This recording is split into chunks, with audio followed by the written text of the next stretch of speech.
কই তুমি? তোমার জন্য কতটা বছর অপেক্ষা করে আছি। তোমার আশায় প্রতিটা রাত কাটাই।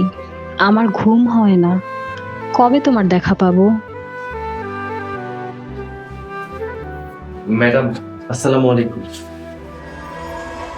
এই চাকরের বাচ্চা, কারো রুমে ঢুকতে হলে পারমিশন নিয়ে ঢুকতে হয়, তুই জানিস না? ভুল হইলে ক্ষমা করুন ম্যাডাম। বড় ম্যাডাম আমরা পাঠাইছিল এই শাড়িটা দাওনের লেখা। আমি এসব শাড়ি টাড়ি পরি না। বেয়াদবি মাফ করুন ম্যাডাম। শাড়িতেই তো নারীর আসল সৌন্দর্য। হেল লেখাই কয় শাড়িতেই নারী।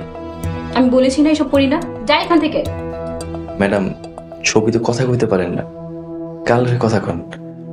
তুই ওইসব কিছু বুঝবি না। এসব কথা তুই জিজ্ঞেস করছিস কেন?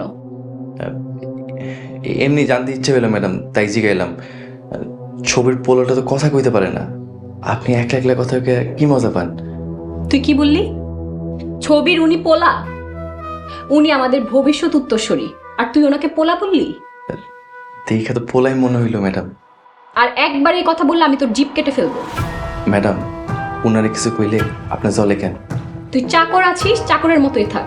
এত কিছু তোর জানার দরকার নেই। এখন বেরিয়ে যা, যা বেরিয়ে যা। ঠিক আছে ম্যাডাম, যাইতেছি। এই শাড়িটা রেখে গেলাম।